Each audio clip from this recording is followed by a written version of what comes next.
James Franklin is finally out at Penn State. Plus, Indiana is probably the best team in college football. Plus, some more crazy games this weekend. We talk about that and more on the Locked On Big Ten Squad. You're talking ball with the Big Ten Squad, sponsored by Gametime.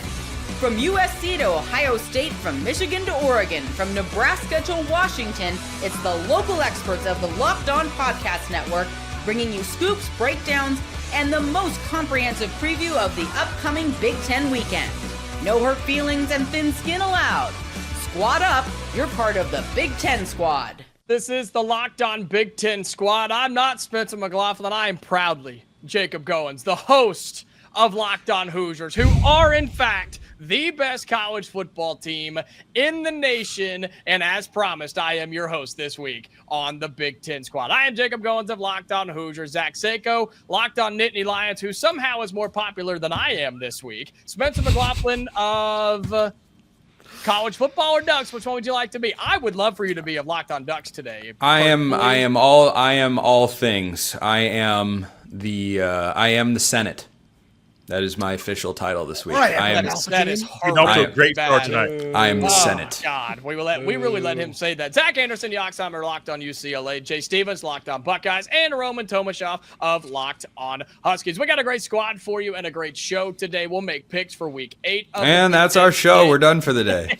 We'll also talk about I Indiana. got a lot to say. No, we're not. I am hosting. Can I please? I don't host very often, Spencer. I need you to stop for just a second, because we are going to talk about Oregon losing and being, frauds. We'll get to that in a little bit. But the biggest story in the country, I guess, is James Franklin no longer the head coach at Penn State. The Nittany Lions finally did it, Seiko. They told him to kick rocks and get out of town, and it only took, $50+ million to do it. Yeah, $50 million, and that's not going to be final, right, if James Franklin takes another job, but that is at least what Penn State is prepared to do, just to have him never coach another football game for Penn State. And you don't make that move lightly. It means that Penn State's swinging for the fences. They're trying to hit a home run. The athletic director, Pat Kraft, comes out on Monday's weekly press conference where James Franklin's supposed to be and says, we are trying to win national titles. And we believe that we need leadership to get us to that point. Look, Penn State was. See, here's the thing. Here's kind of the dichotomy of it all now. With and I'll keep it brief because I want to hear everyone else's feedback. But people don't, and I'm eager to hear what you guys have to say, because people on the outside don't view Penn State as a top tier job. That this is a place that can win national titles with the right coaching staff, with the resources, the alignment, that James Franklin got Penn State to where it is, and Penn State should be grateful. Those are the same national media pundits and national columnists that said that, Penn State can't win the big game. They're only going to be 10-2, but not because of that guy. It's actually because of Penn State. So this is really strange to me. So if Penn State aces the coaching hire, they will absolutely be a national title contender year in and year out. But that's a big if. That is a big if. But they can do it. It's a matter of if they will. Spencer, I'll let you speak to this from your college football perspective, because you'll talk more in the Oregon perspective here momentarily.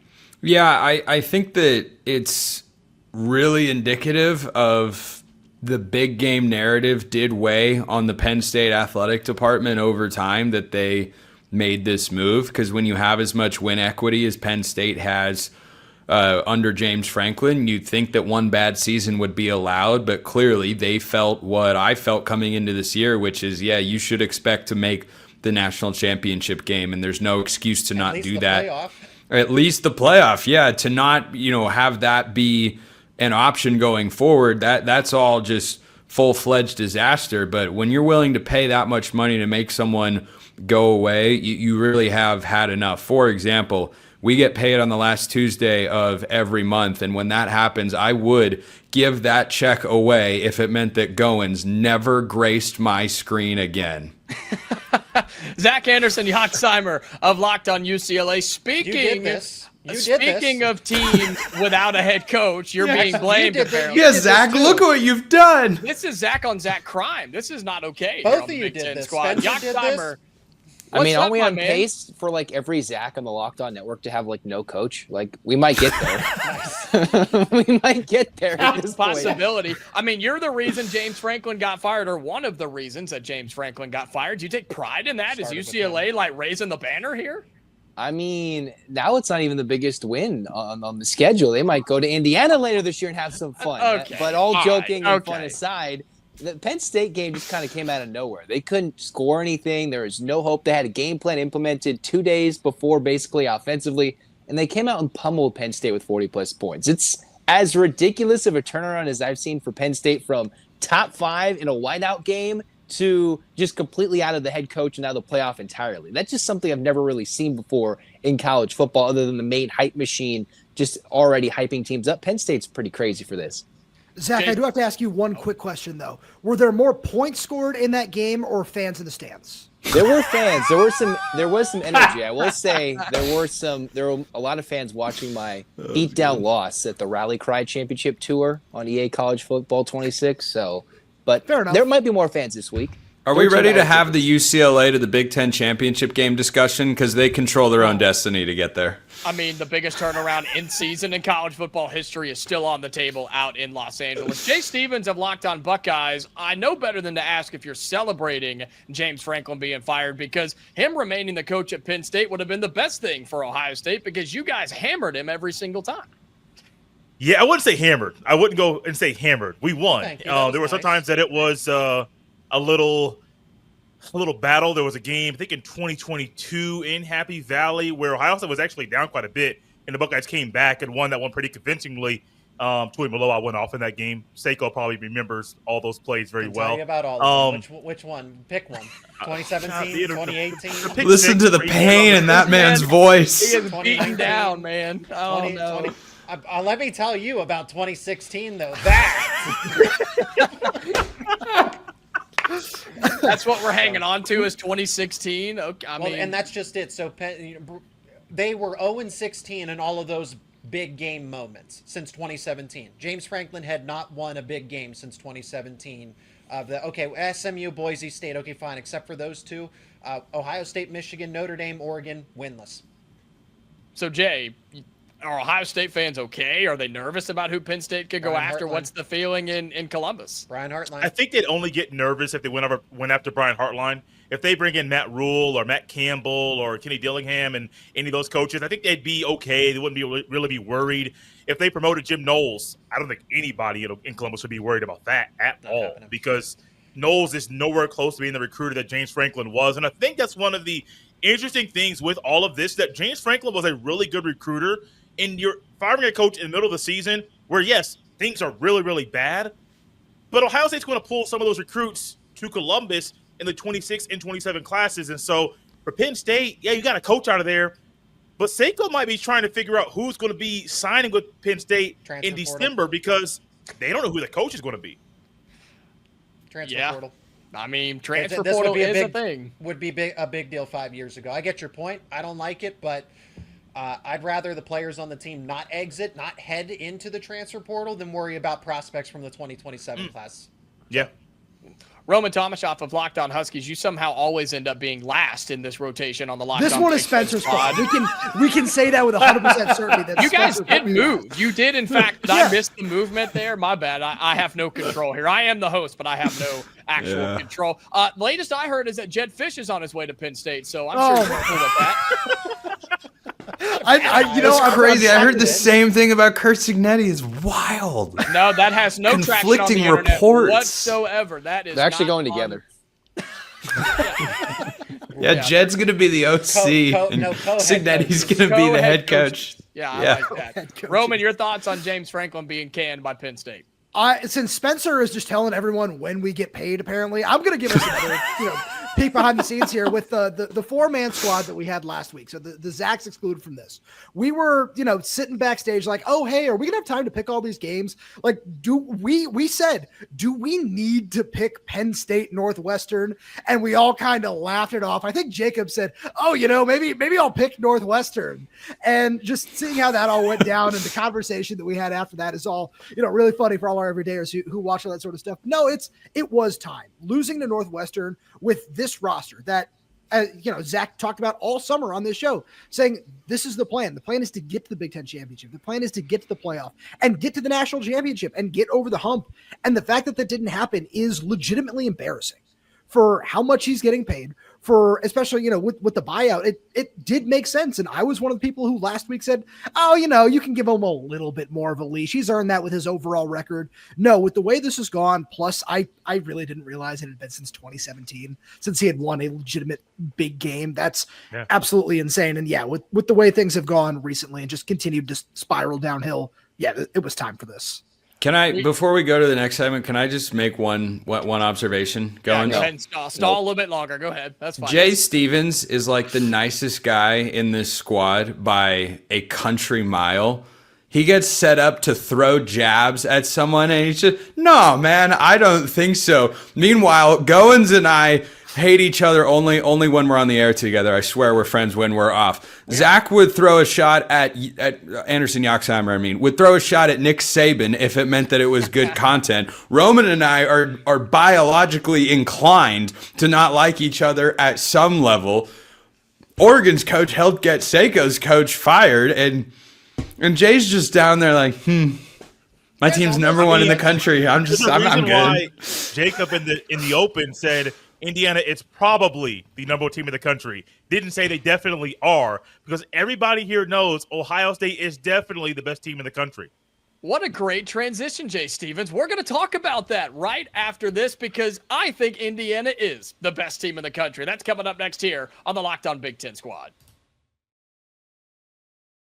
Today's episode of the Locked On Big Ten Squad is brought to you by SupplyHouse. When the opening whistle blows on a new repair, get your crew moving forward with SupplyHouse. Order today and see parts on your doorstep tomorrow. Over 280,000 plumbing, HVAC, and electrical items from the most trusted brands in the business. Their real-time inventory and honest lead times keep you from punting on projects, while their industry-leading customer service always has your blind side covered. If you need parts fast for a project, SupplyHouse has next day delivery. Talk about a game changer. And the part finder tools and 3D schematics can save you hours on jobs where every detail matters. Join the free Trade Master program today and score serious perks like priority shipping, lower prices, and a dedicated support line. Visit supplyhouse.com to sign up for free and use the promo code SHCollege5 for 5% off your first order. That's supplyhouse.com. Real people, real service. Today's episode of the Locked On Big Ten Squad is brought to you by FanDuel. The NFL season is here, and FanDuel has an offer you don't want to miss. Right now, new customers can bet just $5 and get $300 in bonus bets if you win. That's right. Pick a bet, put down $5, and if it hits, you'll unlock $300 in bonus bets to use across the app. Thursday Night Football coming up. If you're watching or listening to this on the day it comes out, you can jump on that. A full slate of college football on Saturday, and of course, the NFL Sunday and Monday night as well. Pick a player, pick a team, pick a bunch of them, put them all together, and do it on FanDuel. You'll be glad that you did. So what are you waiting for? Visit FanDuel.com right now to download the FanDuel app today and get started. Welcome back into the Locked On Big Ten Squad. We've got a packed house this week, and for obvious reasons. It's because you all wanted to talk about the Indiana Hoosiers, which unfortunately is the second biggest story in college football. James Franklin and Penn State decided to take center stage, but that's okay, because now we get to talk Indiana defeating the Oregon Ducks. And I just want to remind people that nobody said it could happen. Nobody said Indiana could do it. They were going to get destroyed is what I was told on the internet last week, ladies and gentlemen. But Kurt Cignetti and the Hoosiers picked them to lose. And you're right, I did. And Kurt Cignetti even proved me wrong. Thank you, Roman. I appreciate You're welcome. Yeah, but Roman didn't actually think Indiana was going to win the game. He just can't go on the record and pick Oregon to beat anybody. Doesn't matter. It doesn't matter. Doesn't matter. Roman picked Indiana. By Roman, and we're going to start with Roman to go against the squad, go against the trend. You picked the Indiana Hoosiers last week, Roman, to take down the Ducks, and they did in dominating fashion down the stretch. So tell me why that Indiana's the best team in college football. I'm not going to go that far, because I got to watch Arvell Reese and Caleb Downs and Jeremiah Smith. I trusted you, Roman. I trusted you. I think Indiana's the second best team in college football. Good enough. I do. But I was so impressed with the defense, especially the defensive line, the way that they were able to get after that Oregon offensive line, which I was told was supposed to be, otherworldly, pun intended there. But nice. I really was, thank you. I was very impressed with what Indiana put together and what Curt Cignetti has done through, how many games has it been for him, Jacob? 20? Year and a half. Yeah, year and a half. Somewhere in that ballpark. James Franklin's fired. Yeah. Because of guys like Curt Cignetti. Truly, that the fact that he can turn around that program that quickly is so impressive. And it's been so much fun to watch. Let's bounce around here, Spencer. I'm going to let you hold on for just a little bit longer. Zach Anderson, Yoxheimer, you got to watch this. That's fine. You can leave me here all segment. I don't really care. You got to watch this from the outside looking in. And Indiana UCLA play coming up in just a couple of weeks. I mean, how impressed were you by Indiana's win on the road in Eugene, where you'll remember the stats for just the second time ever in the Dan Lanning era that a team walks into Autzen Stadium and gets a win? I mean, this wasn't even a fluky win. This was, I'm not going to say domination, but this was a win and a definitive win at that. So it was pretty shocking to see a team go into Autzen. Not even Ohio State did that last year, the first time they played Oregon. So it was a big win for Curt Cignetti. Of course, UCLA already knows what it's like to see an Indiana team come to their home and dominate them. We'll see if they get revenge in a couple weeks there, Jacob. But Indiana is for real, and it's one of the more stunning turnarounds I've seen for a program that's a basketball school to turn into a football powerhouse in a year and a half. Jay Stevens of Locked On Buckeyes, I know your answer here. You're going to take Ohio State as the number one team, and there's an argument for it, but can you at least admit that Indiana is getting closer to the Buckeyes in terms of talent across the board? Yeah, I'll go that far. I'll be nice this one time and agree with that. I was shocked, Spencer. I'm going to throw this back at you. I'm trying to be nice. But the fans at Autzen Stadium were too quiet. Because I remember what happened when Ohio State went there a year ago, and it was loud the entire time. And I turned the game on, went back and forth, got done doing the show after Ohio State's win, and then I turned it on, and I'm like, are they playing in a neutral site? What's going on? Because it wasn't as loud. Okay, hold up. Gerald. Is that your full name? Gerald? Gerald? No, gosh. No, Gerald. No. Sorry, I have another buddy who's Jay, and his full name is Gerald. Sorry. How do you go that? What? I have another friend. His name is Jay. His full name is Gerald. The first time he sent me an email, and it was from his official work email, and it was from Gerald, I was so confused. I'm like, who in the world is... That's like a guy named Richard being named Dick. That just doesn't make any sense. Okay, I wasn't going there, but all right. So anyway, you're not wrong. You're not wrong. It doesn't make a whole heck of a lot of sense. Jay, were you at the stadium? No. You were watching on TV? Yeah. And have you ever done a play-by-play broadcast before and tried to work the crowd noise into the broadcast, which is an essential part of any TV play-by-play? Has it ever felt before, like watching on one network versus another network, the crowd can feel a little bit different? Yeah. Okay. I'm just throwing that out there because I'm going to follow it up with this. Jacob, how many pre-snap penalties did Indiana have on Saturday? Several. I don't remember the count, but several. I believe it was 7. Yeah. But yet, so I'm just going to stick my neck out and defend the Autzen crowd and say they were not the problem. Indiana still won. 100%. 100%. But Jay's just coming in here throwing shots at the Autzen crowd. I will not stand for that. Hey man, those were sad faces in the fourth quarter. But I'll say this, Indiana was never afraid. Indiana was never worried about it. And this was just another stadium for Curt Cignetti and the Hoosiers. This didn't affect them at all, Spencer. Oh, that's what was so impressive about it. Like on a serious note, my joking mannerisms of frustration and sadness aside, like Indiana was a better team on Saturday. They executed better. I don't think either side dominated the other. Indiana had 326 yards of total offense in this game.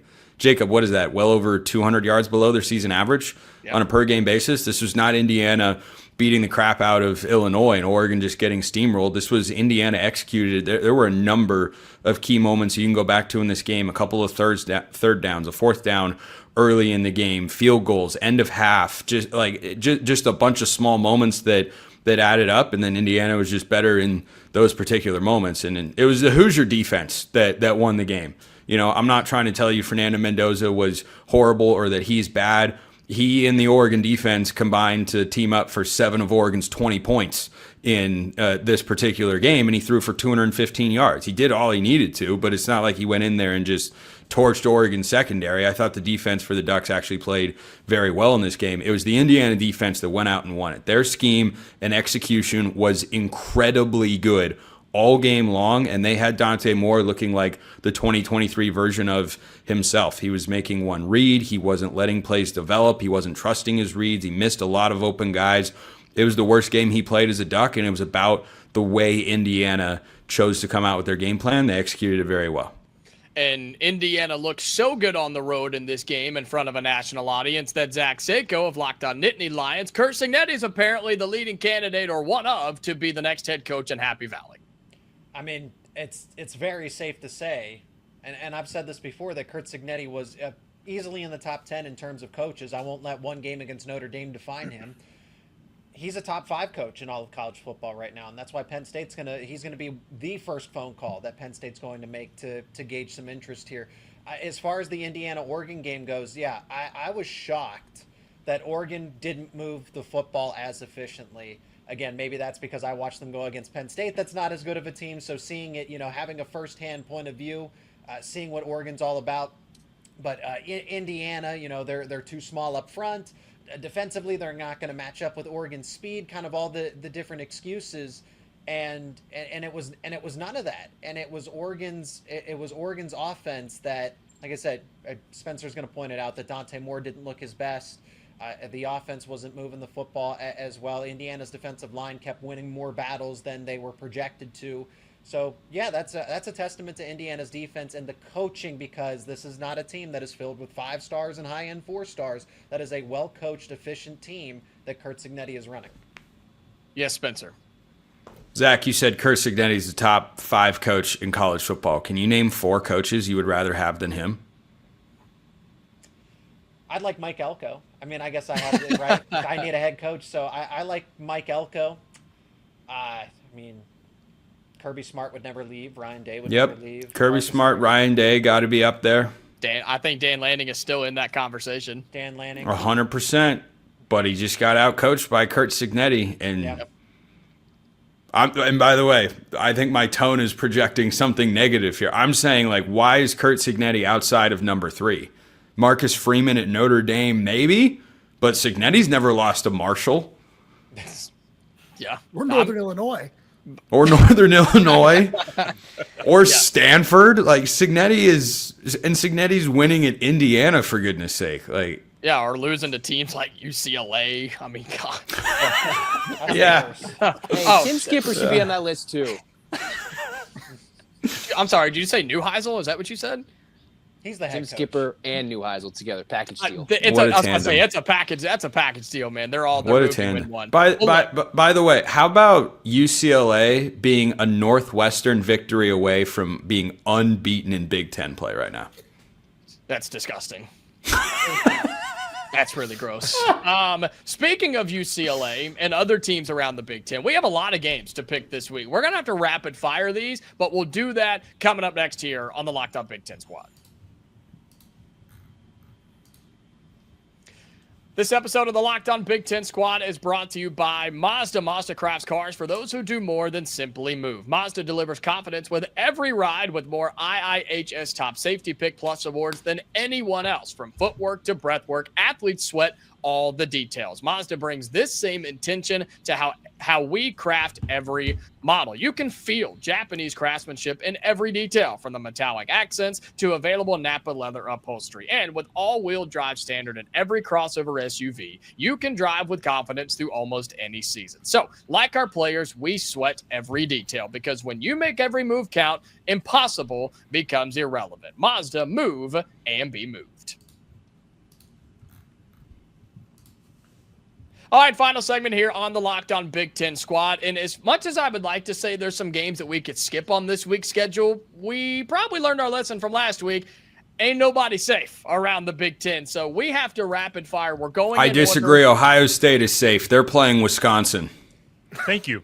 I mean, I don't hear know. They are Growing so up- safe. That's pretty safe. They have never Yeah. been safer in their entire lives. Ohio Yeah. is going. We're going to look back and say Ohio played the Buckeyes tougher than the Badgers. There's a reason our buddy Ryan Herrings didn't show up to the Big Ten squad this week, and it's because of this game on the schedule. So I will give you that one that we don't have to pick that. But rapid fire here, chronological order. Friday night, how about 25th ranked Nebraska on the road at Minnesota, where Nebraska favored by flirting 10 points here, Zach Seiko.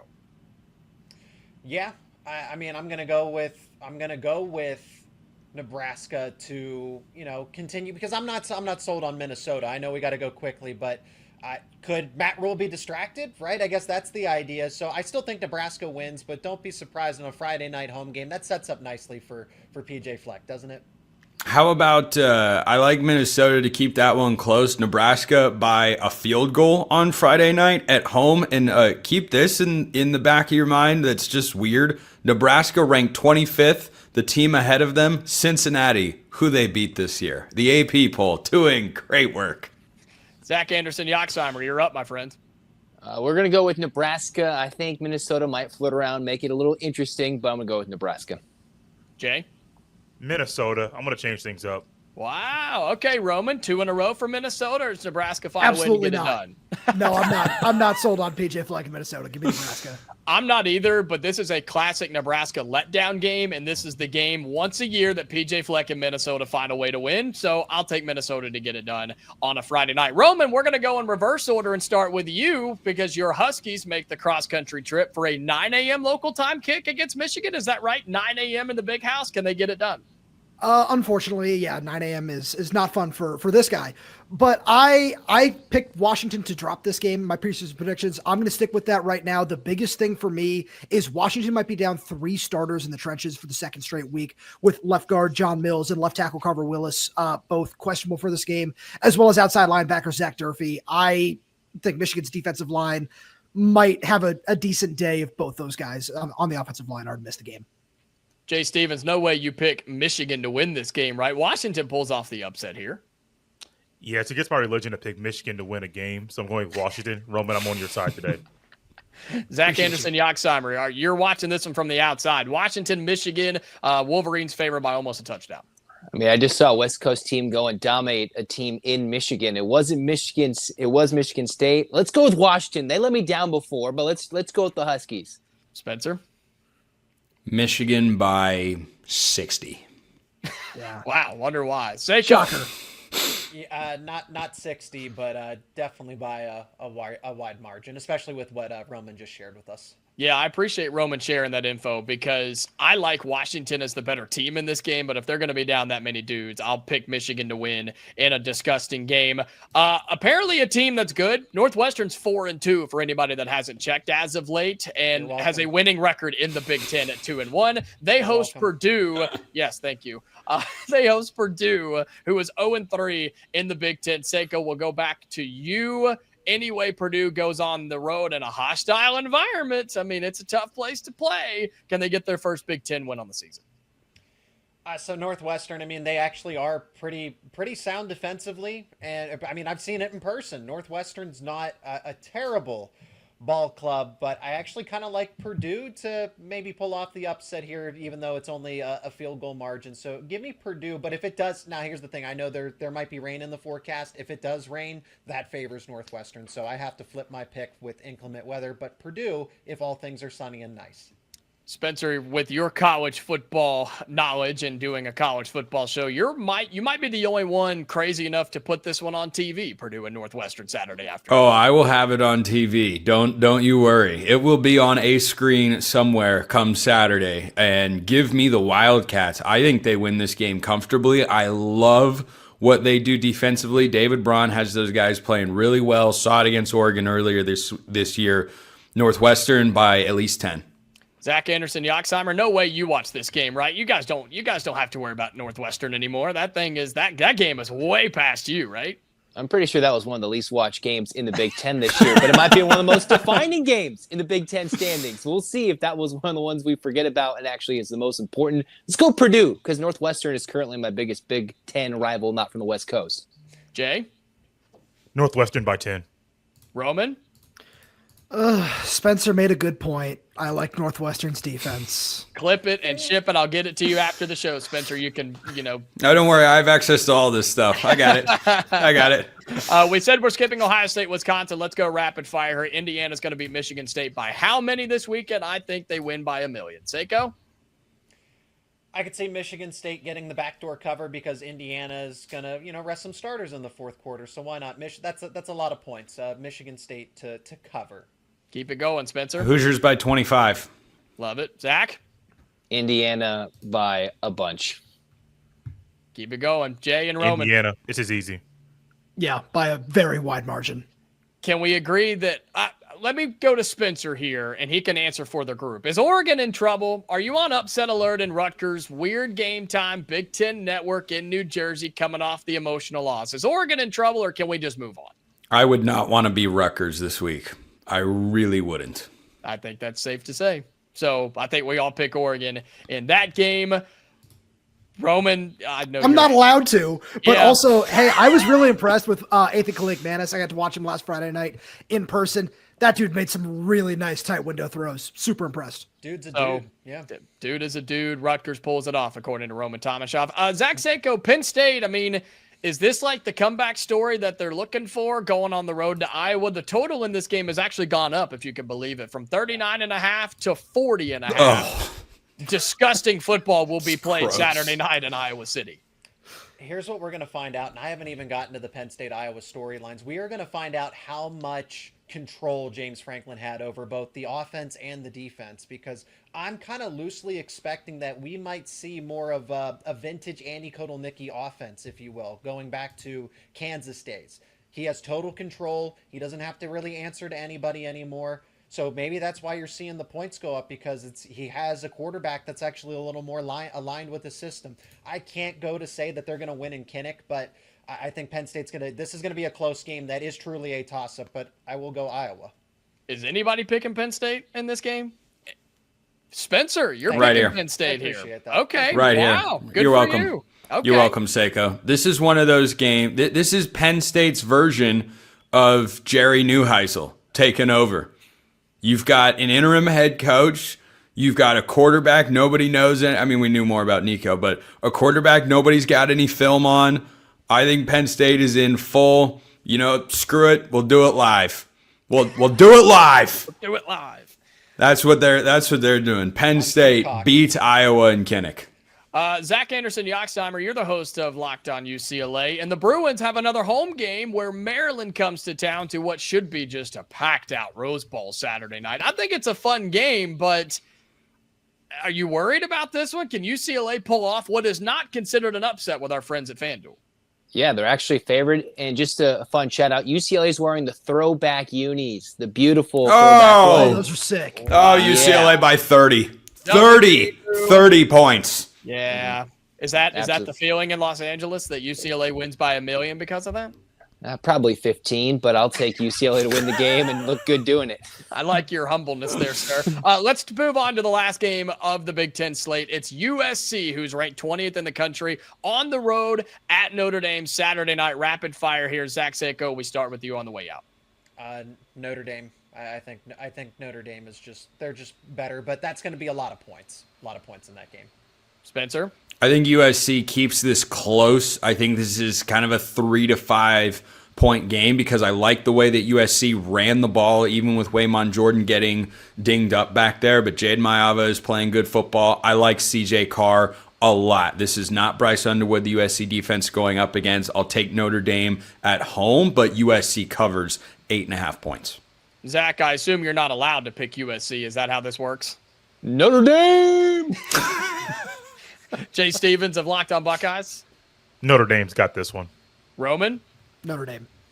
The fact that Notre Dame's favored by 8.5 is a little fishy to me. I know it is fishy. I'm going to pick USC to get it done for no particular reason other than I want to. I'm Jacob Goins of Locked On Hoosiers, Zach Seiko of Locked On Nittany Lions, Spencer McLaughlin of Locked On Ducks. Thank you for being here, sir. I appreciate You're your welcome. service to the squad. Zach Anderson, Yoxheimer of Locked On UCLA, Jay Stevens of Locked On Buckeyes, Roman Tomashoff of Locked On Huskies, and until next time, Big Ten fans, stay safe, and we'll talk to you later. I'm just here so I won't get fined.